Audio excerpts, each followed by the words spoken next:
I decided to sit down and watch the D&D movie. From the year 2000. Now, some of you may be thinking, what about honor amongst thieves? To that, I say, 1, I do what I want. 2, the film's not even out in the UK yet. And 3, this was way cheaper. I found this in a local exchange shop, and my word, is it a wild ride. So, strap in, and let's experience the cinematic masterpiece that is the original Dungeons & Dragons live-action fantasy movie.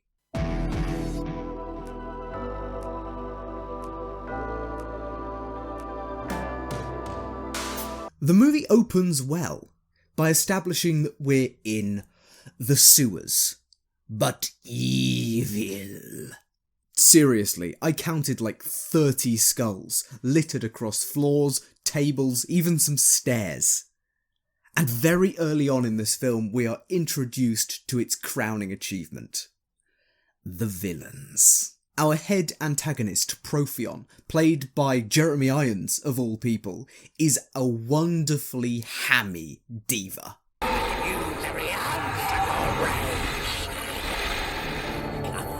I mean, no notes.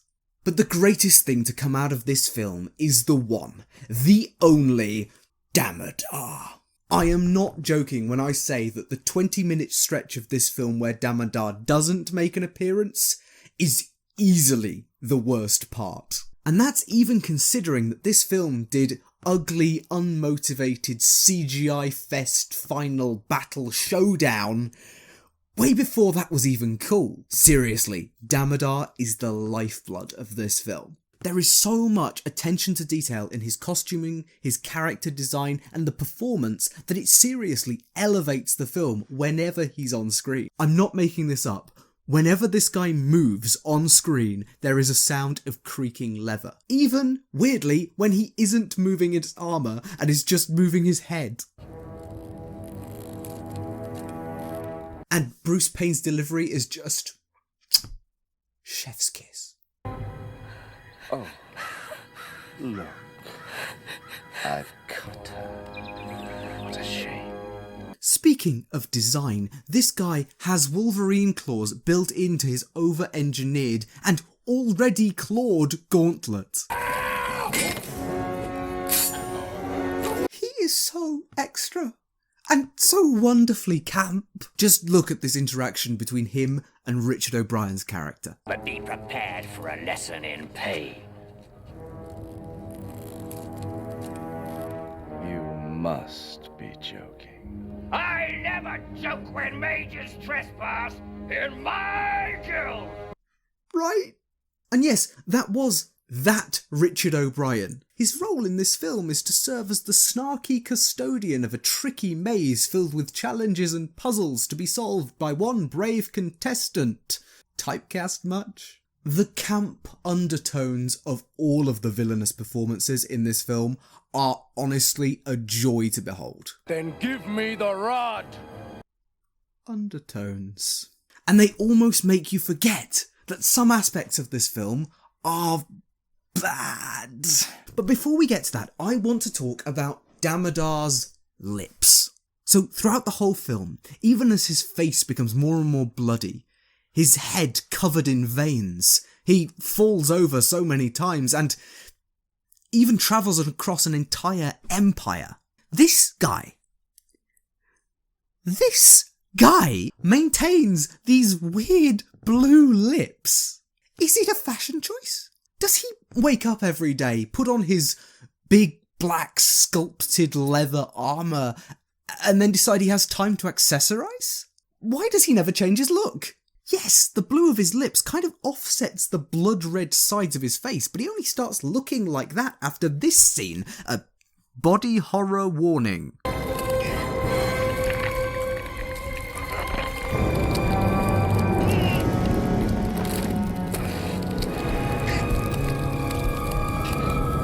Another Nick Cage level performance with some genuinely brilliant effects, by the way. Back to the lips. Are they naturally blue? It's really unlikely, because it looks like lipstick. He's the head of a greatly feared guard unit. Do his subordinates, or even his manic boss, support his aesthetic choices? Why don't the wisecracking heroes make fun of him for it? Some of you may say I am obsessed with this man's lips. If I do not obtain the rod, I will die. Shush, Damodar. Not here. My train of thought is gone. As is my will to say positive things about this film. So in that vein, let's discuss our protagonists. Milquetoast Chosen One Vagabond, Ridley Freeborn. Yeah. Is joined by his best friend, Snails, who, in fairness to the actor, is given the rather difficult challenge of portraying a live-action version of Donkey from Shrek a year before Shrek came out. They meet, in order, a talented and surprisingly beautiful student mage, as long as she's got her glasses off. A dwarf who is obsessed with coin, who has literally no reason to be there for the entire film. And later, a mysterious elven tracker, working for the Empress, who has perhaps one of the most absurd examples of female body armour I have ever seen. This clip is from a scene where Tom Baker just has a random-ass cameo as an elf, by the way. But seriously, look at it! Yes, it's more protective than a chainmail bikini, but it somehow feels more over-sexualised. Like, seriously, I know D&D in the early 2000s was a bit of a boys' club, a legacy that sadly persists to this day, although it is slowly and steadily improving in our community. But having one female protagonist wear this all film, and having the other be constantly captured and in every fight forget that she can cast magic, that's not going to appeal to anyone, except maybe straight guys with a saviour complex. If you want a diverse audience to like your film, then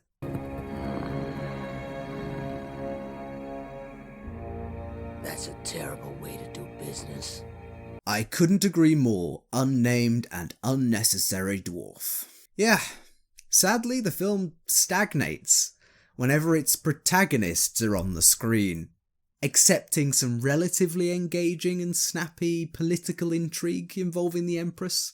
However, the plotting is tight enough, if a little standard, and the pacing is actually pretty impressive. Set piece after set piece are facilitated very efficiently, with a healthy heaping of Damodar thrown in whenever things stop moving along. Even the cutaways to Jeremy Irons hammily debating the ethics of rulership, monarchy, and the age of majority are genuinely welcome. With no irony or sarcasm, the D&D movie from 2000 is well paced, cinematically shot, has some excellent practical effects, and some pretty impressive performances. However, the overall plotting does leave something to be desired.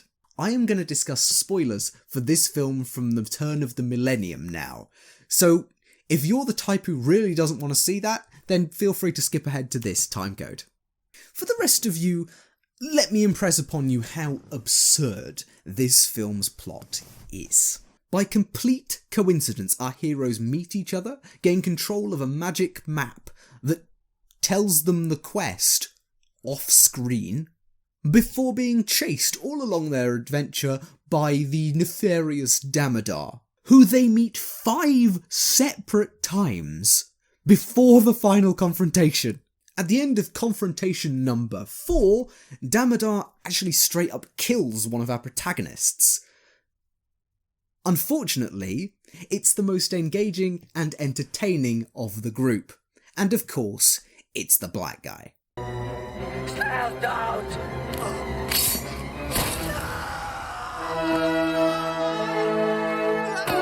Who, in fairness, does die in a reasonably heroic way, throwing the MacGuffin back to his friends, instead of trading the other MacGuffin for his life. The first MacGuffin, of course, leads the path to the second and indeed the third MacGuffin.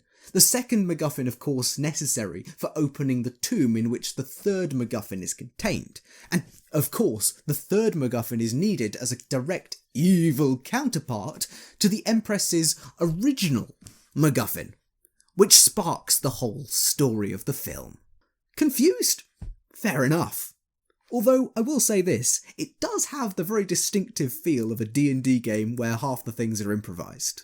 Seriously though, the film does have the feel of a D&D game, with well-designed and well-set-up set pieces, interspersed with some silly jokes, and very campy villains. Speaking of the plot, the thrilling final conclusion is a CGI battle scene between CGI gold dragons and CGI red dragons, which original MacGuffin and MacGuffin number 3 can summon and control. This, of course, is animated in all of its year 2000 mid-budget CGI animated glory, meaning of course that it's ugly and incomprehensible. But the biggest issue are the actions of the Empress. The central character arc of our protagonists has centred around the idea that aristocratic mages and commoners aren't so different after all.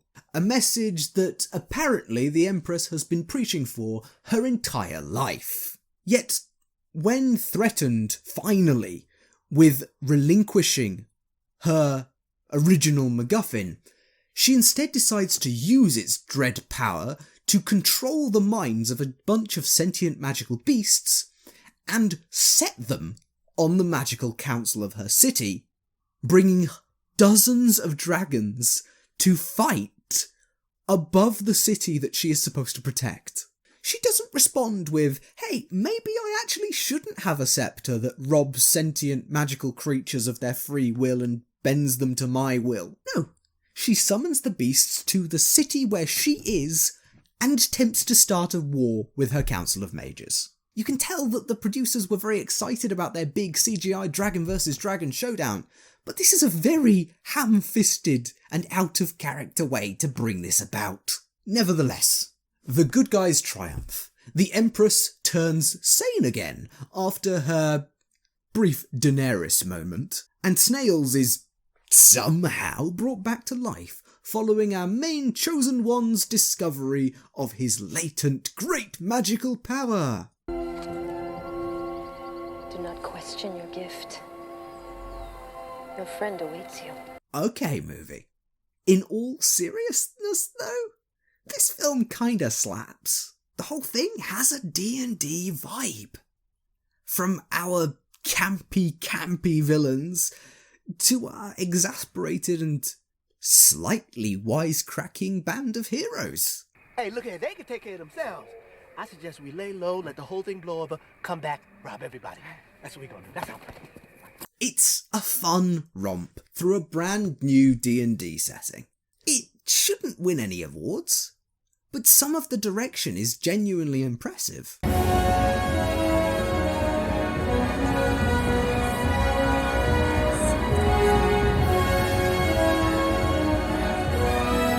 And it does feel well paced all the way up until the slightly awkward end. I would genuinely recommend checking this out. It's genuinely a gold mine if you're interested in campy baddies. Fun, inconsequential drama, and some genuinely cool set pieces. If you can get past the obvious plot issues and some of the strange choices, and of course the messy CGI, this is a film which delivers on D&D. Seriously, within the first 4 minutes of the film, we see a dragon in a dungeon. It's a beer and pretzels type of film, which is good enough for me. After all, a beer and pretzels D&D game can be a great time. And not everything we watch needs to be art. Sometimes we can just have a bit of Damodar. Look at me! Look at me! thanks for watching. I'm hoping to see Honor Amongst Thieves as soon as I can, so if you're interested in a review of that, or indeed a review of the sequels to this film that I've discussed today, including perhaps the direct-to-DVD, only found in the United Kingdom, third film in the trilogy, be sure to leave a comment expressing those wishes down below.